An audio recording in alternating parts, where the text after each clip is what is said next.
नमस्कार, मैं Rajesh Shukla study with Shukla ji पे आपका स्वागत करता हूं।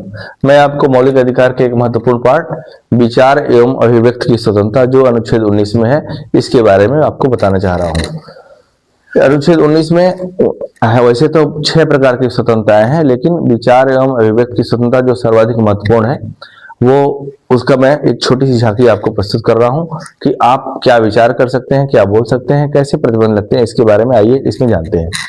इस अनुच्छेद में भारत का हर नागरिक कुछ भी बोल सकता है, कुछ भी विचार कर सकता है, कुछ भी अभिव्यक्त कर सकता है, अपने विचारों का प्रचार कर सकता है, लेकिन अगर अर्थात सूचना के सभी स्रोतों तक पहुंच सकता है।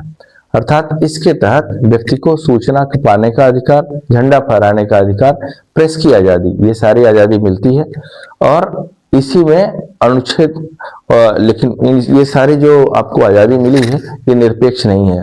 अनुच्छेद 19(2) बड़ा इंपॉर्टेंट अनुच्छेद 19(2) के तहत आप इस पर मतलब विचार एवं अभिव्यक्ति की स्वतंत्रता पर प्रतिबंध लगाया जा सकता है।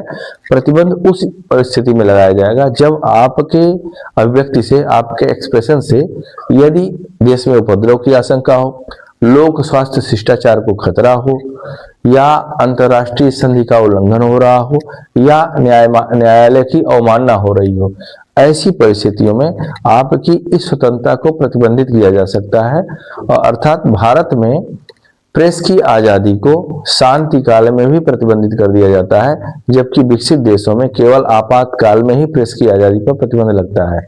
अगर आप ऐसे ही इन सारे अधिकारों के बारे में, अर्थात आप अपने मौलिक अधिकार के बारे में आप जानना चाहते हैं, विशद व्याख्या चाहते हैं, तो इसके लिए आपको हमारे YouTube channel study with Shukla ji पे आना पड़ेगा। वहां आप आइए, वहां हम इसकी जबरदस्त विशद व्याख्या करेंगे।